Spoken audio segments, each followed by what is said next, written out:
Hey, what's up YouTube? Do you have a paintbrush that you forgot to clean out? I'm going to show you a trick how to get it just like. Grab a container and some Murphy's oil soap.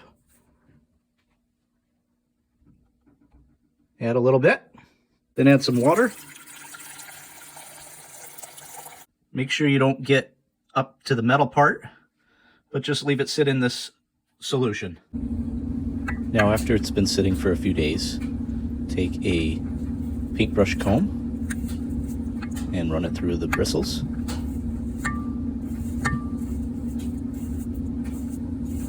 And you can rinse this out later on under the sink. But you've just restored your paintbrush back to a usable paintbrush. If you enjoyed this, please like, subscribe, and comment.